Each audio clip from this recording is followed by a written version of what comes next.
നമസ്കാരം. ഞാൻ മൊയ്തീൻ ഷാ വിഷനിലേക്ക് എല്ലാവർക്കും സ്വാഗതം. ബഹുമാന്യരെ,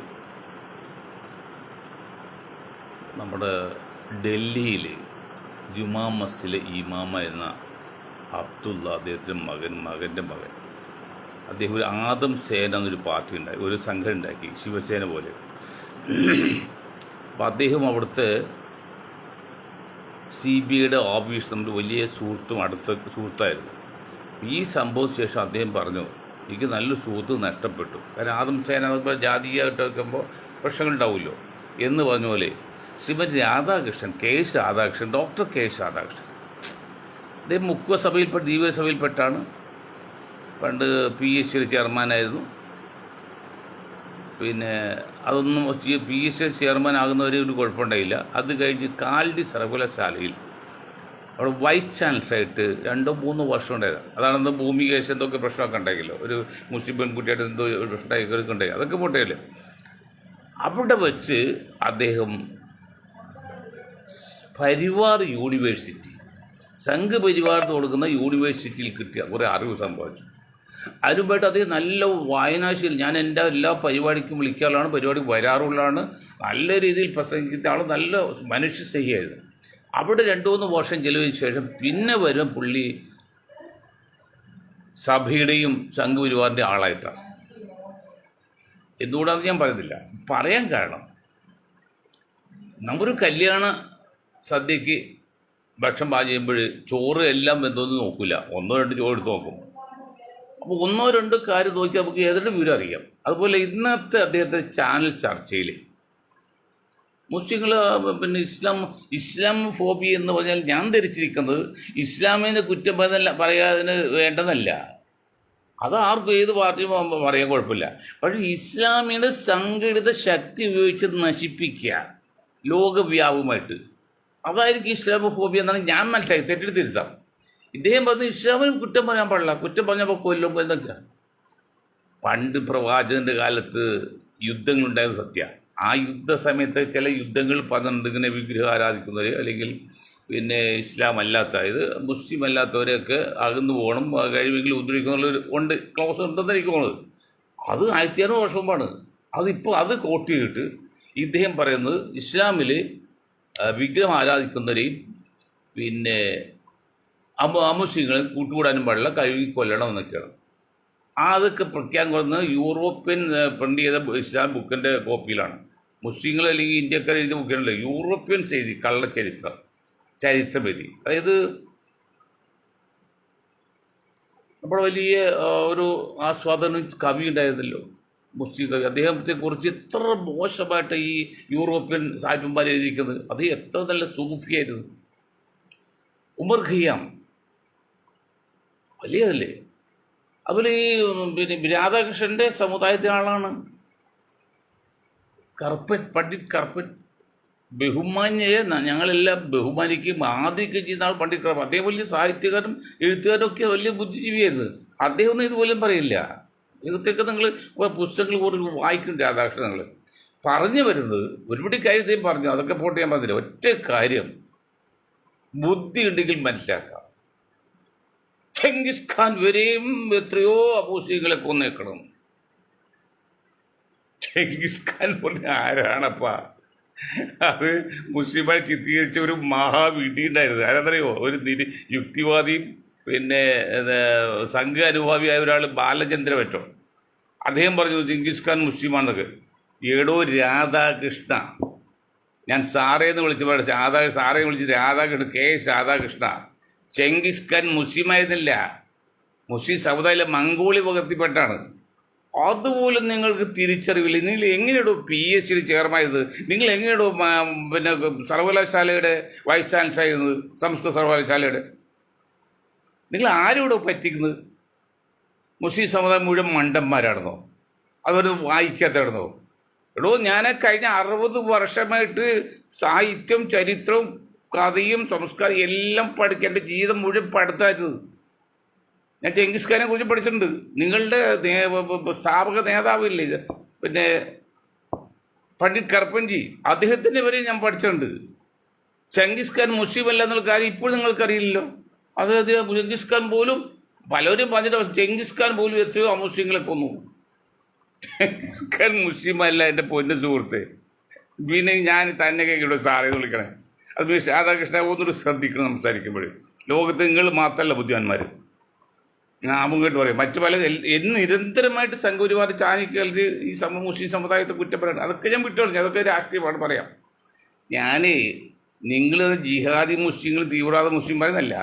I am the nationalist, ദേശീയവാദി, Mathrurajyam സ്നേഹിക്കുന്ന യഥാർത്ഥ മുസ്ലിമാണ്.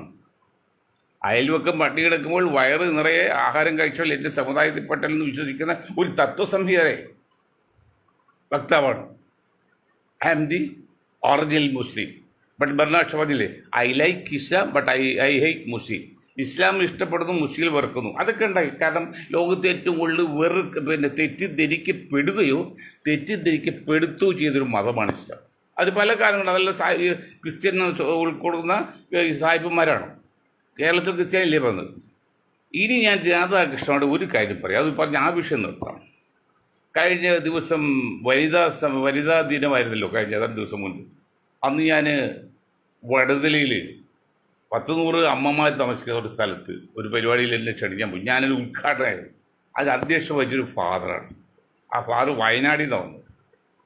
അധ്യക്ഷ പ്രസംഗത്തിൽ ആ ഫാദർ ഒരു കാര്യം പറഞ്ഞു. മിസ്റ്റർ രാധാകൃഷ്ണ ശ്രദ്ധിക്കുക, കേടുന്നത് എന്താ പറഞ്ഞറിയൂ?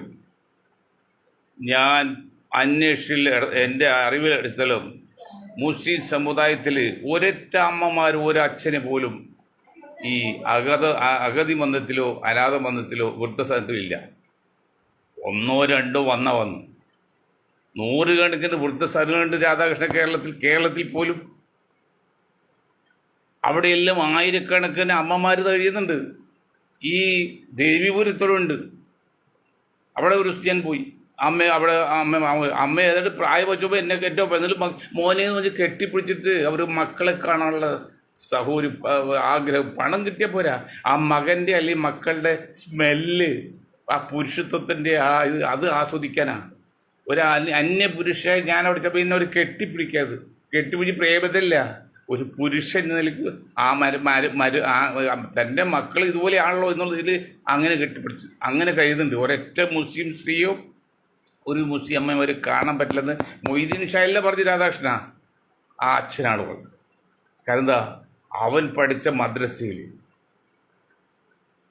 അച്ഛൻ്റെ മുമ്പിൽ ഞെട്ടി ചുളിച്ച് എന്ന് കാണിക്കരുത്, അമ്മയുടെ കാലിൻ്റെ അടിയിലാണ് സ്വർഗമെന്ന് പഠിച്ച ഒരു മതമാണോ ഇസ്ലാം? ആ മതത്തെ തെറ്റിദ്ധരിപ്പിക്കുന്നുണ്ട്. അതിൻ്റെ പേരിൽ കുറേ ആൾക്കാർ കാട്ടിക്കൊടുത്ത് വികൃതമായി തെറ്റിട്ട് ഈ മുഖം മറച്ചെടുക്കുന്ന കന്നാലിയെ കിട്ടുമ്പോൾ അതൊക്കെ തെറ്റാണ്.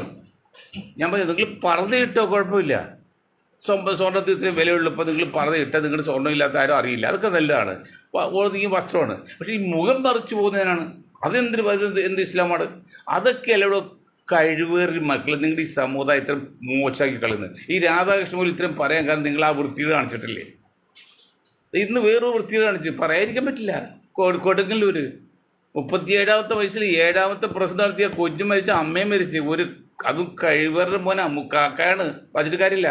അവന് അക്യുപഞ്ചർ ചികിത്സ നടത്തി, ചികിത്സിക്കാതെ അസുഖം വന്ന് അമ്മയും മരിച്ച് കുഞ്ഞും മരിച്ചു. ഇപ്പം ജയിലിൽ കിടക്കാണ്. അതല്ല രാധാകൃഷ്ണ ഇസ്ലാം. അതൊന്നും ഇസ്ലാമല്ല. ഇസ്ലാം എന്ന് പറഞ്ഞാൽ മറ്റൊരാളെ കുറിച്ച് മോശമായി ചിന്തിക്കുന്ന പാവമാണെന്ന് പറയുന്ന ഒരു തത്വസംഹിതയാണ്. രാധാകൃഷ്ണൻ നിങ്ങൾ കുറിച്ച് മോശമായി ചിന്തിച്ചാൽ നിങ്ങളറിയോ? ദൈവം പറഞ്ഞു, അള്ളാഹു പറഞ്ഞു, അത് വേണ്ട, എനിക്കറിയാം. അവിടെ നിങ്ങൾ മറ്റൊരാളെ കുറിച്ച് നിങ്ങളുടെ മനസ്സിൽ മോശമായിട്ട് ചിന്തിക്കാൻ പോലും പാടില്ല. അതാണ് കൾച്ചർ, ഇസ്ലാം കൾച്ചർ. അതാണ് ഇസ്ലാമിക തത്വസംഹിത. ആ സംഹിത കൊള്ളുന്നതാണ് ഞാൻ. അവിടെ രാധാകൃഷ്ണ ഈ സമുദായത്തെ മെമ്പർഷിപ്പ് ഒന്ന് ശ്രദ്ധിക്കണം. നിങ്ങൾ വിവരം ഉണ്ടായിട്ട് വിളിച്ചോ. ചെങ്കിസ് ഖാനെ പോലും, ചെങ്കിസ് ഖാൻ ആരോട് ഒരു മംഗോളിയനാണ്, അയാൾ മുസ്ലിമല്ല. അതുപോലെ നിങ്ങൾക്ക് അറിയില്ലെങ്കിൽ നിങ്ങൾ ഇത്രയും കാലം സമസ്ത സർവകലാശാല വായിച്ചാൽ ആ കുട്ടികളെ പറഞ്ഞപ്പോഴൊക്കെ എന്തുമാത്രം അബദ്ധജെല്ലാം പഠിച്ചാണ്. ഞാൻ അവിടെ നിർത്താണ്, എൻ്റെ വിഷയം അതൊന്നുമല്ല. അപ്പം അതുകൊണ്ട് രാധാകൃഷ്ണൻ ശ്രദ്ധിക്കണം. നിങ്ങൾ എന്ത് നേട്ടത്തിന് വേണ്ടി ഇപ്പോൾ ഈ സബോർഡിനേൻ്റെ കൂടെ പോയി എന്ത് കിട്ടിയിട്ടാണ് നിങ്ങളുടെ വർക്കൗട്ടിലോ പിന്നോക്കം? 90% വരുന്ന പിന്നോക്ക ദളിത് ന്യൂനപക്ഷം ഉൾക്കൊള്ളുന്ന ഇന്ത്യയിലെ ദേശീയ പിന്നോക്ക സമുദായ സഖ്യത്തിൻ്റെ ചെയർമാനാണ് ഞാൻ. ആൻഡ് ചെയർമാൻ ഓഫ് പിന്നോക്ക സമുദായ സഖ്യത്തിൻ്റെ ചെയർമാനാണ്. അതിൻ്റെ 60ാം വാർഷികം കാക്കാട് ജൂൺ 6 6/6/26 6 മണിക്ക് കാക്കാട് നടക്കുക. അതിൻ്റെ ഒരു സ്വാഗത സംഘ രൂപീകരണം അല്ലെങ്കിൽ സംഘടന സമിതി രൂപീകരണം 27 വെള്ളിയാഴ്ച 3 മണിക്ക് ഞങ്ങളുടെ സ്റ്റേഡിയത്തിനടുത്തുള്ള സ്റ്റേറ്റ് ഓഫീസിൽ കൂടാണ്. 90% വരുന്ന പിന്നോക്കത്തിൽ ന്യൂനപക്ഷങ്ങളുടെ അവസ്ഥ ഇന്ന് വളരെ മോശമാണ്. സാമ്പത്തികമായിട്ടും സാമൂഹികമായിട്ടും സാംസ്കാരികമായിട്ടും പോലും വിദ്യാഭ്യാസമായിട്ടൊക്കെ അവരത് ഉന്നതിയിൽ കൊണ്ടാണ് ഒരു വാക്ക് നിങ്ങൾ പണ്ട് നിങ്ങൾ ചെയ്തിട്ടുണ്ട്. ഇപ്പം നിങ്ങളത് ചെയ്യുന്നില്ല. ഇപ്പം നിങ്ങൾ മിണ്ടുന്നില്ല. ഇപ്പം സവർണിന് വേണ്ടി വാദിക്കണം, ആരോ വേണ്ടി വാദിക്കുന്ന ഒരു നാവായി പോയത് തെറ്റാണ്. ശ്രദ്ധിക്കണം. ഇത്രയും ഞാൻ ആ കാര്യം പറയുന്നുള്ളൂ.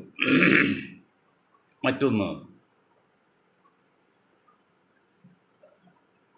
ഇപ്പോൾ ഇലക്ഷനാണ് കേരളം. ഇറാൻ യുദ്ധമുണ്ട്, അതൊന്നും ഞാൻ പറഞ്ഞില്ല. ഒരുപടി നേട്ടങ്ങളുണ്ടെന്നൊക്കെ പറഞ്ഞാൽ അതൊന്നല്ല. നമ്മൾ കേരള ഇലക്ഷനെ കുറിച്ചാണ് നമ്മളിപ്പോൾ ചിന്ത.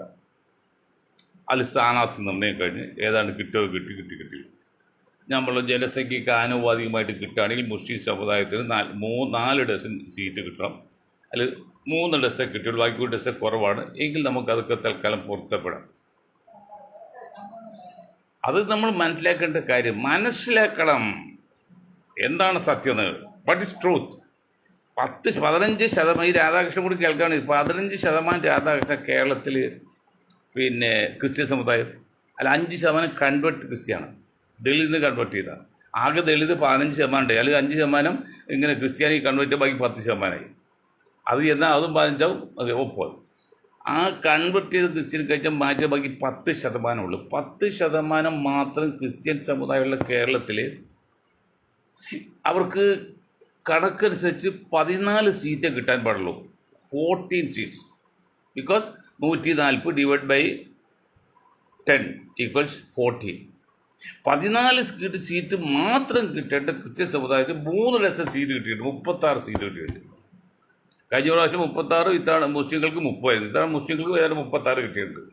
അപ്പോൾ ചെറിയ പുരോഗതി ഇല്ലെന്നില്ല. എന്നിട്ടും 40% മുസ്ലിം സമുദായം മിണ്ടാതെ സ്നേഹിച്ചാൽ സന്തോഷമായിരിക്കല്ലേ? സന്തോഷമായിട്ട് ഇരിക്കുന്നു എന്ന് മാത്രമല്ല, മുസ്ലിം സമുദായം ഒരു കാര്യം പറഞ്ഞു, മുഖ്യമന്ത്രിയായിട്ട് ഞങ്ങൾക്ക് വേണ്ട. 40% വരുന്ന മുസ്ലിം സമുദായം അധിവസിക്കുന്ന കേരളത്തിൽ മുഖ്യമന്ത്രിയായിട്ട് ഞങ്ങൾക്ക് വേണ്ട. അത് ദളിത് ഉൾപ്പെടെ, നായ ഉൾപ്പെടെ, ചോല ഉൾപ്പെടെ, മാപ്പിള എടുത്തോ. ആഭ്യന്തരം വേണ്ട, റവന്യൂ വേണ്ട, അല്ലാതെ പൊട്ടും പൊടിയൊക്കെ പങ്കെടുപ്പ് കിട്ടിയാൽ മതി. പക്ഷെ ഞങ്ങൾക്ക് ജനസംഖ്യയ്ക്ക് ആനുപാതികമായിട്ട് ആഡിക്വറ്റ് റെപ്രസെൻറ്റേഷൻ, പ്രാതിനിധ്യം വേണം. അത് വലിയ പോയിട്ടായിരുന്നു, അത് കിട്ടിയിട്ടില്ല. അപ്പോൾ 14 സീറ്റ് മാത്രം അർഹതകളുടെ ക്രിസ്ത്യൻ സമുദായത്തിൽ 36 സീറ്റ് കിട്ടിയിട്ടും അവർ മാത്യു കോഴിനാട് മാത്യുവിൽ വാഴക്കൽ ഉൾപ്പെടെ, ദീപ്തി മേരി വർഗീസ് ഉൾപ്പെടെ എല്ലാവർക്കും പരാതി. പെരുമാർക്ക് മറ്റേ പെട്ടി കേസിൽ പെട്ടി ഇറക്കാൻ ഉൾപ്പെടെ എല്ലാവർക്കും പരാതിയാണ്. എടോ, നിങ്ങൾ ഒരു കാര്യം മനസ്സിലാക്കണം, ജനാധിപത്യമാണ്, ഡെമോക്രസി. ഡെമോക്രസിക്ക് ആൾ എണ്ണിയാണ് എൻ്റെ വില, തല എണ്ണിയാണ് വോട്ട്. ഒരാൾക്ക് ഒരു വോട്ടാണ്, ടാറ്റയ്ക്കും എനിക്ക് ഒരു വോട്ടമുള്ളൂ. ആ ഡെമോക്രസി എന്ന് പറഞ്ഞാൽ ജനസംഖ്യയ്ക്ക് ആനുപാതികമാണ്. അങ്ങനെ വേണമെന്ന് സഭ ഹൈക്കോടതിയിൽ കേസും കൊടുത്ത്. എന്താ കേസ് കൊടുത്ത്? ഞങ്ങൾക്ക് ജനസംഖ്യയ്ക്ക് ആനുപാതികമായിട്ട് ആനുകൂല്യമല്ല 80-20 കേസിലെ. അതൊക്കെ കഴിഞ്ഞ സമയം ഞാൻ പറയുന്നില്ല. അത് അംഗീകരിച്ച് ശരിയാണത്. അങ്ങനെ 14 സീറ്റ് മാത്രം കിട്ടേണ്ട ക്രിസ്ത്യൻ സമുദായത്തിന് 36 സീറ്റ് കിട്ടിയിട്ട് പോരാ എന്ന് പറഞ്ഞ് നിങ്ങൾ ബഹളം ഉണ്ടാക്കുകയാണ്, പ്രശ്നം ഉണ്ടാക്കുകയാണ്. സഭയെ പ്രശ്നം ഉണ്ടാക്കുന്നു, വ്യക്തികൾ പ്രശ്നം ഉണ്ടാകും. അതെന്താ ശരി? അത് ന്യായമാണ്. എന്താണ് ന്യായം? നീതി എന്താണ്? തുല്യ നീതി എന്താണ്? എല്ലാവർക്കും തുല്യമായിട്ട് കിട്ടുക, അതിൽ നീതി. അപ്പോൾ മുസ്ലിം സമുദായത്തിൽ കിട്ടിയിട്ട് 4 ഡസനാണ്, 48 സീറ്റാണ്. 3-1 3-1 പറഞ്ഞില്ലേ, 40 പറഞ്ഞില്ല. അതിന് കിട്ടിയിരിക്കുമ്പോൾ ലീഗിന് കൊടുത്ത് എല്ലാം കൂടി കൊടുത്ത് കിട്ടിയിരിക്കുന്നത് 33 ഡസനുള്ളൂ. 1 ഡസൻ പോയിട്ടുണ്ട്.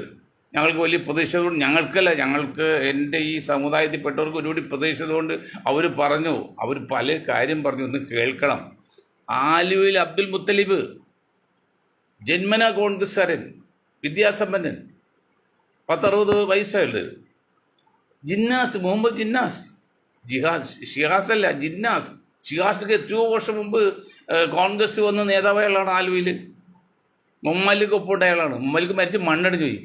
ഇവർക്കൊന്നും ഒരു MLA ആകാൻ പറ്റില്ല. ഇതൊക്കെ ഇവിടെ TH ബുഷയുടെ മകൻ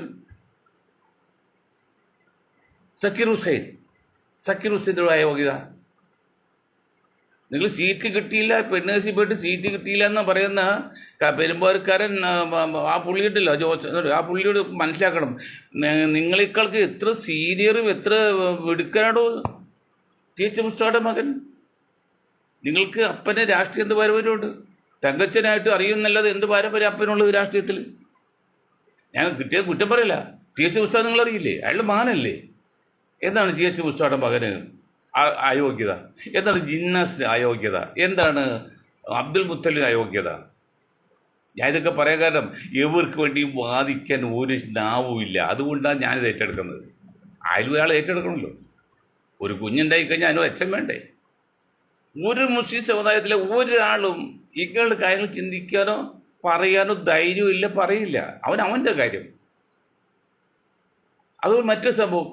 അത് ഈ സമുദായത്തിലെ വൃത്തികെട്ട നേതാക്കളെ കുറിച്ച് ഞാൻ പറയാണ്. സമുദായത്തിൽ ഞാൻ പേരെടുത്ത് പറയാണ്. ജലീൽ, മുസ്ലിം ലീഗിൻ്റെ ഒരു നേതാവ് ജലീൽ എന്ന് വെച്ചെന്ന് കണ്ട് ഞാൻ അവൻ തന്നെ പറയാം. എന്താ കാര്യം അറിയോ? ഇബ്രാഹിം കുഞ്ഞിൻ്റെ മകന് രണ്ടാമത് സീറ്റ് കൊടുത്തപ്പോൾ ഷിഹാബ് തങ്ങൾ എവരോട് ചോദിച്ചില്ല, എവരോട് അനുവാദം വാങ്ങിച്ചാൽ അവൻ പാർട്ടി മാർക്സിസ്റ്റ് പാർട്ടിയൊന്നും ഇവരോട് എടുക്കാൻ പോകണം. എടോ ജലീലേ, പി.ടി. തോമസ് മരിച്ചപ്പോൾ ഉമ്മ തോമസിനാക്കി ആരും പരാതി വന്നില്ലടോ. മണ്ടനായ ജലീലേ, നീയൊക്കെ ഇത്ര കാലം ലീഗിൽ 41 പറഞ്ഞാൽ എന്നിട്ട് ആകാൻ പറ്റുമോ? ഇത് ചിന്ത വെച്ച് എങ്ങനെ ആകും? ഉമ്മൻചാണ്ടിയുടെ മകൻ വന്ന് ഒരാളൊന്നും പറഞ്ഞില്ല. മറ്റവും വന്ന് പുരുഷോത്തമൻ സാറട്ടെ മരിച്ചുപോയില്ലത്, അദ്ദേഹത്തിൻ്റെ മകൻ വന്നു. അങ്ങനെ ഒരുപാട് ആൾക്കാർ മകൻ വന്നിട്ട് ഭാര്യ വന്നിട്ടുണ്ട്, അവർക്കൊന്നും പരാതില്ല. കഴിവേറി മോനെ, നിന്റെ സമുദായത്തിൽപ്പെട്ട വന്നപ്പോൾ അവിടെ സീറ്റ് കൊടുക്കേണ്ട ആൾക്കാർ തന്നെയില്ലേ? 2-3 കാര്യങ്ങൾ. ഒന്ന്, കഴിഞ്ഞ പ്രാവശ്യം മത്സരിച്ച ആൾ, മറ്റേത് വാപ്പം മരിച്ചിരിക്കുകയാണ്, കൊടുക്കണ്ടേ? നിനക്ക് പോരായിക്കണ്ടേ? ഇബ്രാഹിം കുഞ്ഞ് അധികാരത്തിൽ വന്നപ്പോൾ നീ വരരുത്, നീ ആകണ്ടിരുത്. ഇബ്രാഹിം കുഞ്ഞ് അർഹതയില്ല എന്ന് പറഞ്ഞുകൊണ്ട് ഇബ്രാഹിം കുഞ്ഞ് പല ഇല്ലീഗലായിട്ട് വന്നാണെങ്കിൽ നിങ്ങൾ ആക്കരുത്. അന്ന് പ്രവർത്തിക്കണം. ഇല്ലീഗലായി അങ്ങനെ പ്രവർത്തിക്കാതെ അദ്ദേഹം മരിച്ചു കഴിഞ്ഞപ്പോഴേ അദ്ദേഹത്തെ മകന് ചാൻസ് കിട്ടി താങ്കൾ പ്രഖ്യാപിച്ചു.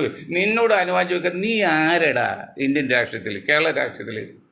ഡൽഹിയിലെ ഞാൻ കണ്ടിട്ട് പോലും ഞാൻ ഓർക്കള്ളയായിരുന്നു ഈ വാഹനമൊന്നും. എടോ അങ്ങനെ പറയരുത്. കൊറ്റുണ്ട് ഇബ്രാഹിം കുഞ്ഞെ കൊറ്റിരിക്കും, ഞങ്ങൾ പരാതിയുണ്ട്. ഇബ്രാഹിമിൻ്റെ മകനാക്കിലും പരാതിയൊക്കെ ശരിയാണ്. അഹമ്മദ് കബീർ ഉള്ളപ്പോൾ അഹമ്മദ് കബീർ തഴഞ്ഞ് ഇബ്രാഹിമിനെ വളർത്തിക്കൊണ്ട് തെറ്റുണ്ട്. അതൊക്കെ ഞങ്ങൾക്ക് പ്രതീക്ഷിച്ചതുകൊണ്ട് കറക്റ്റാണ്.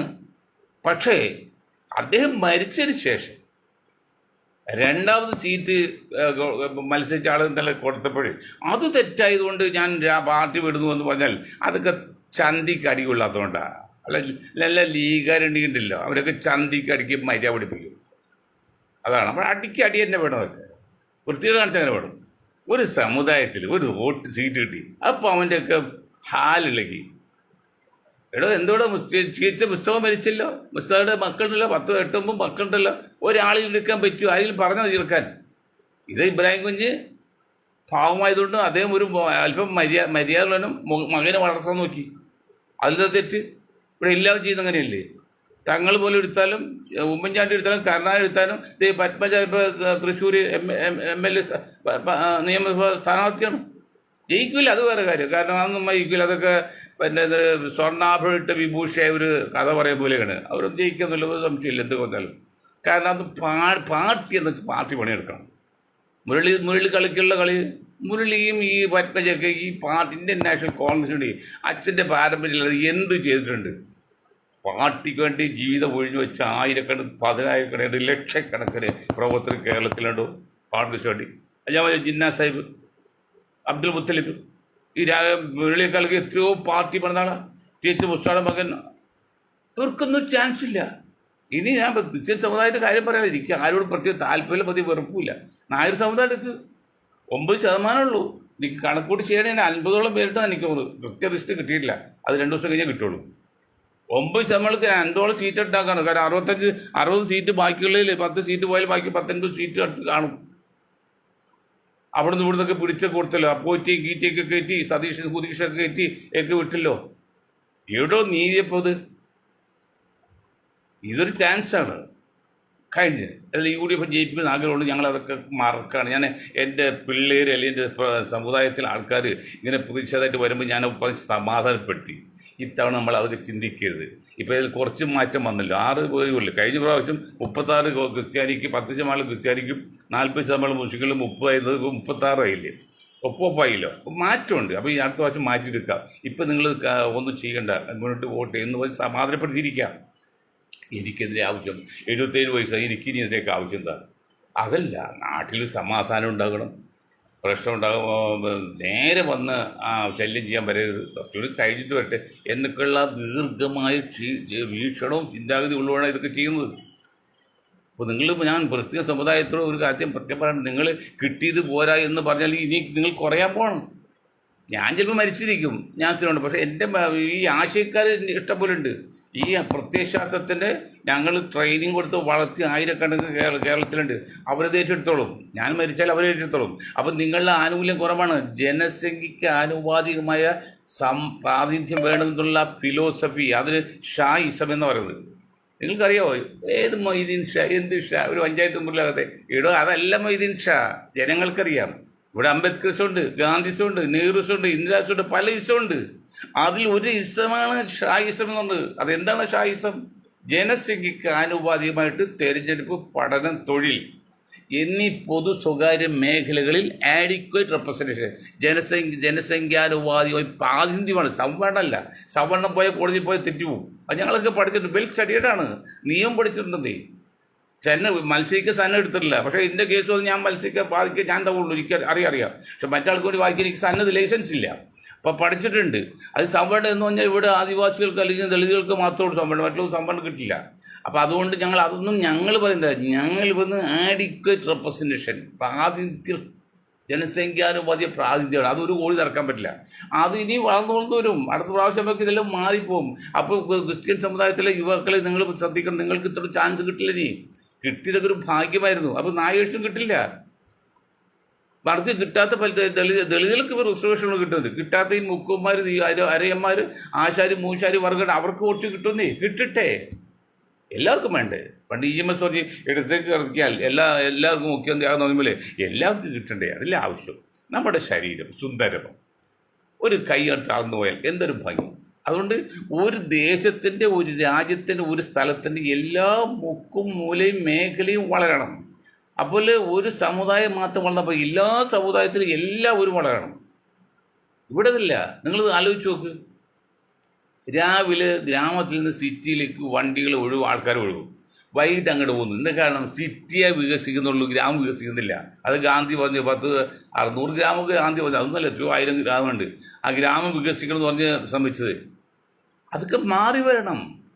അതൊക്കെ മാറി വന്നിട്ട് ഇതൊക്കെ മാറി വരും. ഇല്ലെങ്കിൽ തന്നെത്തൻ മാറും. അതാണ് കാലഘട്ടത്തിൻ്റെ അനിവാര്യതയാണ്. നമ്മളിപ്പോൾ ചെയ്യാത്ത സമൂഹം ചെയ്തു പോകും. മനസ്സിലായില്ലേ? അപ്പോൾ ഇത് വരുമ്പോൾ ഇനി നിങ്ങൾക്ക് കുറയും. നിങ്ങൾക്ക് ആനുകൂല്യം, പ്രത്യേക പ്രിവിലേജ് ഒന്നുമില്ലെന്നേ. ക്രിസ്ത്യൻ സഭയ്ക്കോ നായർ സഭയ്ക്കോ ഒന്നും പ്രത്യേക പ്രിവിലേജ് കേരളത്തിലോ ഇന്ത്യയിലില്ല. നിങ്ങൾക്ക് ജനജറ്റുള്ള പോലെ അവകാശം നിങ്ങൾക്കുള്ളൂ. അത് മനസ്സിലാക്കണം. ക്രിസ്ത്യൻ സഭയ്ക്ക് എന്താണ് എന്ത് പ്രിവിലേജ് ഉള്ളത്?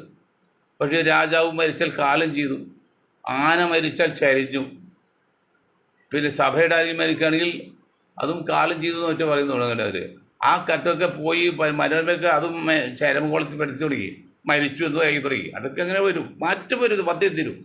അപ്പം ഇങ്ങനെ ഇരിക്കുമ്പോൾ നിങ്ങൾ ഇനിയെങ്കിലും മനസ്സിലാക്കുക, ആരും ആരേക്കാൾ മോശമല്ല. എല്ലാവർക്കും വികസിക്കാനും ജീവിക്കാനുള്ള അവകാശം ഈ ലോകത്തുണ്ട്. അപ്പോൾ ചോദിക്കും ഇപ്പോൾ യുദ്ധമൊക്കെ ഉണ്ടെങ്കിൽ അതല്ലേ, അത് വേറെ വശം. ആ വശം ഞാൻ നാളെ കയറാൻ ബന്ധമില്ല. അതല്ല, ഇത് വെച്ച് നോക്കുമ്പോൾ ഞാൻ രാധാകൃഷ്ണനോട് പറഞ്ഞ ഉപദേശിച്ച പോലെ ഇത് ഗോപാലകൃഷ്ണൻ ഇന്നലെ പറഞ്ഞ ഗുരുവായൂർ മണ്ഡലത്തിൽ 30% മുസ്ലിം എന്നിട്ടും കാലം വരെ മുസ്ലിം വന്നിട്ടുള്ളൂ. വേറെ ഒന്നുമില്ല. 50 നെറ്റിൽ നിങ്ങൾ ഗൂഗിളിൽ അടിച്ചാൽ കിട്ടുള്ളൂ. അതുള്ള 2006 മറ്റാണ്. 2006 മോർ ദാൻ 50%. ഇപ്പോഴത്തെ 60% കൂടുതലുണ്ട്.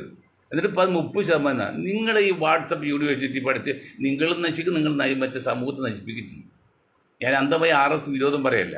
അത് അംഗീകരിച്ച പ്രസ്ഥാനമാണ്. അത് നമ്മൾ കാര്യമില്ല, എതിർത്തിട്ട് കാര്യമില്ല. പക്ഷേ നിങ്ങൾ പറയുന്നത് യുക്തിയായിരിക്കണ്ടേ, ന്യായമായിരിക്കണ്ടേ, കണക്കല്ലേ. ആരും ആരേക്കാൾ മോശമല്ലെന്ന് രാധാകൃഷ്ണൻ പറഞ്ഞില്ലേ? എന്താണ് എന്താ പറയുക, അവരും മുസ്ലിങ്ങളെ ഇഷ്ടംപോലെ കൊന്നില്ലത്. ഖാൻ എന്ന് പറഞ്ഞാൽ മുസ്ലിം അല്ല. അപ്പോൾ ഏതായാലും ഇത്തരണത്തിൽ കോൺഗ്രസ്സുകാരുമാണെങ്കിലും കമ്മ്യൂണിസ്റ്റാണെങ്കിലും ശ്രദ്ധിക്കേണ്ട കാര്യം എല്ലാവർക്കും തുല്യമായ നീതി കൊടുത്ത് തുല്യമായിട്ട് അവകാശം കൊടുക്കണം. ഇപ്പോൾ ഈ രാഹുൽ ഗാന്ധി പറഞ്ഞ ഒരു പോയിൻ്റാണ് ജാതി സെൻസസ് വേണമെന്ന്. നിങ്ങളുടെ നേതാവ് രാഹുൽ ഗാന്ധി പറഞ്ഞ അതിനെക്കുറിച്ച് നിങ്ങളുടെ മാനിഫെസ്റ്റോ ഇറങ്ങിക്കാണെന്നിരിക്കുകയാണ്. ഇറങ്ങുമ്പോൾ വല്ലതും പറയുന്നുണ്ടോ? ജനസംഖ്യയ്ക്ക് ആനുപാതികമായ പിന്നെ പ്രാതിനിധ്യം വേണമെന്ന് നിങ്ങൾ പറയുമോ? 2 പോയിന്റ് പറയുമോ? കോൺഗ്രസ് പറയോ? കമ്മ്യൂണിസ്റ്റ് പറയില്ല. കമ്മ്യൂണിസ്റ്റ് പറയില്ല 10% മുന്നോക്കിന് വേണമെന്നിട്ട് അന്ന് തന്നെ പാസ്സാക്കിയില്ലേ. ബാക്കി ജാതി സെൻസസിനെ കുറിച്ച് അത് കേന്ദ്രം ചെയ്യേണ്ടെന്ന് പറഞ്ഞ് മാറിയില്ലേ. അതൊക്കെ ആ തട്ടിപ്പ് പറയാം, തട്ടിപ്പല്ലേ.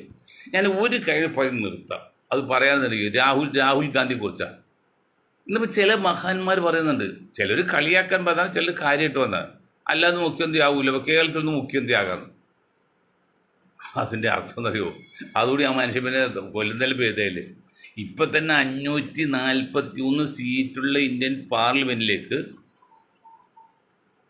ഇന്ത്യൻ നാഷണൽ കോൺഗ്രസിൻ്റെ പ്രസിഡന്റ് ആയിരുന്ന ആൾ, പ്രതിപക്ഷ നേതാവായ ആൾ, നാളെ പ്രധാനമന്ത്രിയാകാൻ സാധ്യതയുള്ള ആൾ 543-ൽ 42 സീറ്റ് ഒഴിവാക്കി വയനാട്ടിൽ കൂടി വന്ന് മത്സരം ജയിച്ച് അതോടെ തീർന്ന്. കാരണം രേഖ പോലും പറഞ്ഞില്ലേ എനിക്ക് അവിടെ സാധ്യതയില്ല. അതുകൊണ്ട് ഞാൻ വയനാട്ടിൽ അത് ഈ മുസ്ലിങ്ങളുടെ മുസ്ലിം ലീഗിൻ്റെ കാലിൻ്റെ അടിയിൽ എന്ന് പറഞ്ഞാൽ എത്ര കാലിൻ്റെ അടിയിൽ വന്ന് മത്സരം ജയിച്ചു പോയില്ലേ. അത് ആഘോഷിക്കുന്ന ആൾക്കാരല്ലേ. കുഞ്ഞാലിക്കുട്ടിയൊക്കെ എത്ര അറമ്പാച്ചത്. ആദ്യത്തെ പ്രാവശ്യം അറമ്പാച്ചത് അവിടെ 100 സീറ്റ് വടക്കേരിയിൽ പോയി. രണ്ടാമത് അപ്പോൾ കൊടിയൊന്നും കാണിച്ച ഒരു കൊടിയും കാണിച്ചില്ല, ഒരു ടീഷർട്ട് മാത്രമേ കാണിച്ചുള്ളൂ. അങ്ങനെ അത് നാറിയിരിക്കുകയാണ് ഈ രാഹുൽ ഗാന്ധി. ഈ കോൺഗ്രസ്സുകാർ കൂടി ഈ KC വേണുഗോപാലും മറ്റേ വന്ന് ചാണ്ടിയെ കൂടി നാറ്റിച്ച് കളിച്ചു. ആ മനുഷ്യൻ പാവാണ്. ഇപ്പം പറയണ കേരളത്തിൽ മുഖ്യമന്ത്രിയാക്കാൻ ശ്രമിക്കുന്നു. തീർന്നില്ല അതുകൂടി. പ്രതിപക്ഷ നേതാവ് നിൽക്കുന്ന ആളെ കൊടുത്ത് മുഖ്യമന്ത്രിയാക്കാൻ പറ്റും. മുഖ്യമന്ത്രി അത് രാജിവെക്കണ്ടേ. അപ്പോൾ മണ്ടന്മാരായ കോൺഗ്രസ്സുകാർ നിങ്ങൾ തറ പണി കാണിക്കില്ലേ. നിങ്ങൾക്ക് വിവരമില്ലെങ്കിൽ നിങ്ങൾ വിവരമുള്ള നിങ്ങളുടെ ആളെ വെച്ച് അവർ ചോദിക്കുക. 150 കോടി ജനങ്ങളിൽ വിവരമില്ലാത്തവരില്ലേ? എത്ര പേര് വിവരമുണ്ട്? അവരിൽ 5-6 പേരെ വഹിക്കുക. നിങ്ങൾ കനകൂല കൊണ്ടുവന്ന് കോടികൾ കൊടുത്ത് റിപ്പോർട്ടാക്കിയല്ലോ. കനകൂല എന്താ ചെയ്ത്? ഇപ്പോൾ കാണാൻ റിസൾട്ട് വരുമ്പോൾ സാധ്യം മാത്രം നോക്കി, ജാതി ഒന്നും നോക്കിയില്ല എന്ന് പറഞ്ഞാൽ. അപ്പോൾ എത്രയിൽ പ്രതിഷേധമുണ്ട്. അപ്പോൾ റിസൾട്ട് വരുമ്പോൾ അറിയാം 75 സീറ്റ് കിട്ടിയാൽ ഭാഗ്യം. അതാണ് ഇപ്പം 110 സീറ്റും 90 സീറ്റൊക്കെ പറയുന്നത് എന്ത് കണ്ടീഷനിൽ കിട്ടുന്നതാണ്. ഒരിക്കൽ കൂടി ചോദിക്കുകയാണ്. 40 സീറ്റ് 41, 42 വരെയായി. അതിൽ 1-2 പ്രശ്നമാണ്. ബാക്കി 40 സീറ്റ്, അതിൽ 20 സീറ്റല്ലേ കോൺഗ്രസ് ഉള്ളൂ. ബാക്കി 20 സീറ്റ് വെച്ച് മുസ്ലിം ലീഗിന് കിട്ടേണ്ട 10-16 സീറ്റ്, അല്ലെങ്കിൽ ഇനി 18 കൂട്ടിക്കോ. ബാക്കി 72 സീറ്റ് നിങ്ങൾ എവിടെ നിന്ന് ജയിക്കും? 95 സീറ്റിൽ നിങ്ങൾ മത്സരിക്കുന്നുണ്ട്. പക്ഷേ ബീഹാറിൽ 100 സീറ്റിൽ കിട്ടിയത് 25ആണ്. ഈ 95 സീറ്റിലെ പകുതി കിട്ടിയാൽ തന്നെ എത്ര കിട്ടും? 45-47 വരുള്ളൂ. 48 ഇല്ല. 78 സീറ്റ് കിട്ടിയാലേ നിങ്ങൾക്ക് 110 സീറ്റാക്കാൻ പറ്റുള്ളൂ. 70 സീറ്റ് ജയിക്കുന്നുണ്ടോ? ഇതൊന്നും വേണ്ട. നിങ്ങൾ 110 വേണ്ട, ഒരു 71 സീറ്റ് സംഘടിപ്പിക്കുക. എന്നിട്ട് തൽക്കാലം കമ്മ്യൂണിസ്റ്റ് മാറ്റി നിർത്തുക. അതെങ്ങനെ നിങ്ങൾ ദയവ് ചെയ്ത് അതിലെങ്ങനെ ദയവ് ചെയ്യും. ഞാൻ പറഞ്ഞു കള്ളന്മാരാണ്. ഇതുപോലും ഒരു സ്ഥലത്ത് കാക്കാൻ പോയി ആ സ്ഥലത്ത് വേറെ കള്ളം പോകില്ല. അവർ ധാരണത്തു. അത് നിങ്ങൾ മുഖ്യമന്ത്രി ആരെങ്കിലും ആയിക്കോ, ഞങ്ങൾ ഓഫ് ഹാൻഡ് നിങ്ങൾക്ക് റിസൾട്ട് ഒരിതില്ല. 100 വോട്ട് നിയമം ഒരു 1000 വോട്ടാണ് ഈ UDF കിട്ടുന്നത്. ഒരു 1000 വോട്ടാണ് LDF കിട്ടുന്നത്. അതിൽ 6 പേര് മുഖ്യമന്ത്രിക്ക്, 7 പേരായിക്കോ രാധാകൃഷ്ണൻ ഉൾപ്പെടെ. 7 പേരിൽ നിങ്ങൾ ഇരുന്നിട്ട് ആലോചിച്ചിട്ട് ഒരാളെ ആർക്കാരെങ്കിലും അത് കളയില്ലേ. ഇത് ഇത്ര കളഞ്ഞാൽ അവസ്ഥ എന്തത്? നിങ്ങൾക്ക് വല്ല മനസ്സിലാകുന്നുണ്ടോ? നിങ്ങൾ 7 പേരൊന്ന് വട്ടം കൂടി ഒരുമിച്ച് നിങ്ങൾ പല പ്രാവശ്യം എന്നാൽ വേണുഗോപാലിനും സതീഷൊക്കെ കൂടി ഡൽഹിയിൽ കുറ്റിയിട്ട് സംസാരിച്ചല്ലോ. അതും നിങ്ങൾ 7 പേര് കുറ്റിയിട്ടും സംസാരിക്കുക. എൻ്റെ മഹാമണ്ടന്മാരെ, പ്രയാസം കൊണ്ട് പറയാണ്. ഭാവി അത്ര അപകടം അത് പറയുന്നതാണ്. ഏതാണ്ട് നമ്മൾ മനസ്സിലാക്കി പറയേണ്ടത്. നിങ്ങൾ 7 പേര് കുറ്റിയിട്ട് സംസാരിച്ച് ഒരാൾ നേതൃത്വം എടുക്കുക. ഏതെങ്കിലും ഒരാളെ കേൾക്ക്. ആരായാലും ഞങ്ങൾ സമ്മതിച്ചു. 40% മുസ്ലിങ്ങൾ സമ്മതിച്ചു, മറ്റുള്ളവർ സമ്മതിച്ചു. അത് നിങ്ങൾ കാല് പോരല്ല. ദൈവത്തെ ഓർത്ത് പാവം മനുഷ്യ ഓർത്ത് നിങ്ങൾ കാല് പോരല്ലേ. നിങ്ങൾ കുഴപ്പമുണ്ടാക്കല്ലേ. നിങ്ങൾ കുഴപ്പമുണ്ടാക്കണം. ഇപ്പോഴും പ്രശ്നം ഇതൊക്കെ ഇതാക്കി കളയാണ്. ഉള്ളി പറയുമ്പോൾ അകത്ത് വളരെ മോശമാണ്. ഈ സ്ഥാനം കിട്ടാത്തവരൊക്കെ എന്ത് മാറും. ഞാൻ ഷാജി മോൾ ഉസ്മാൽ കഴിഞ്ഞ പ്രാവശ്യം ഇവിടെ നിന്നല്ലോ പാർലമെന്റിലേക്ക്. ആരാ കോൺഗ്രസ് തോൽപ്പിച്ചത്? ഷാജി മോൾ ഉസ്മാൻ പെരുമ്പാവൂർ പോയി. എൻ്റെ പെരുമ്പാവൂർ അവിടെ തോൽപ്പിച്ച് കോൺഗ്രസ്സുകാരല്ലേ. CPI എത്ര മത്സരിച്ച് CPI തോൽപ്പിച്ച് കോൺഗ്രസ്സുകാരല്ലേ. തിരുവനന്തപുരത്ത് എല്ലാം കൊണ്ടും അദ്ദേഹം രക്ഷപ്പെടേണ്ടതല്ല. ഒരു തടസ്സമല്ല, CPI അവിടെ ജയിക്കും. പക്ഷെ ഈ കോൺഗ്രസ്സുകാർ കാല് വരും, ഒരു വിശ്വസിക്കാൻ പറ്റില്ല. നിങ്ങൾ അങ്ങനെ ചെയ്യല്ലേ. ഒരാൾ പോയി അത് പാർട്ടിക്ക് ക്ഷീണം, UDF ക്ഷീണം. നിങ്ങൾ സ്ഥാനമോഹിൽ പലരുണ്ടാവും, കിട്ടാത്തതുകൊണ്ട് അവൻ വരുന്ന ആഗ്രഹമുണ്ട്, അതൊക്കെ കുറ്റമല്ല. പക്ഷെ ഇതൊരു നിർണായക ഘട്ടമാണ്. ആ ഈ നിർണായക ഘട്ടത്തിൽ കോൺഗ്രസ്സുകാർ നിങ്ങൾ എന്തെല്ലാം വ്യത്യാസം ഉണ്ടെങ്കിലും, ഞങ്ങൾ പറഞ്ഞല്ലോ ഇത്രയെല്ലാം വിഷമമുണ്ടെങ്കിലും ഞങ്ങൾ തീരുമാനിച്ചതറിയോ, തൽക്കാലം UDF ജയിക്കാൻ വേണ്ടി 140 സീറ്റിലും ഞങ്ങളെല്ലാം വിട്ടു ചെയ്ത് ജയിപ്പിക്കാൻ നോക്കും. അത് പറഞ്ഞിട്ടുണ്ട് നമ്മുടെ അണികളോടൊക്കെ. എല്ലാവരും എല്ലാം മറന്നു വയ്ക്കുക. അതുപോലെ നിങ്ങൾ എല്ലാം മറത്തു ധാരണത്ത് 7 പേര് തിരുവഞ്ചൂർ രാധാകൃഷ്ണൻ ഇവിടെ 7 പേര് മുറിക്കത്ത് അടിച്ചിട്ടിട്ട് നിങ്ങൾ ആരെങ്കിലും ഒരാൾ ഏൽക്ക്. നിങ്ങൾ രാഹുൽ ഗാന്ധി കൊണ്ട് അതൊക്കെ ചിന്തിക്കില്ലേ? അതൊക്കെ മണ്ടത്തെ ആ പാവ മനുഷ്യരെ നിങ്ങൾ കൊല്ലാതെ കൊല്ലല്ലേ. ഇത്രയും കാര്യം പറഞ്ഞു ഞാൻ എൻ്റെ വാക്കുകൾ നിർത്തണം. നിങ്ങൾക്ക് ഒരായി നിന്നും ചെയ്യുന്നുണ്ട്.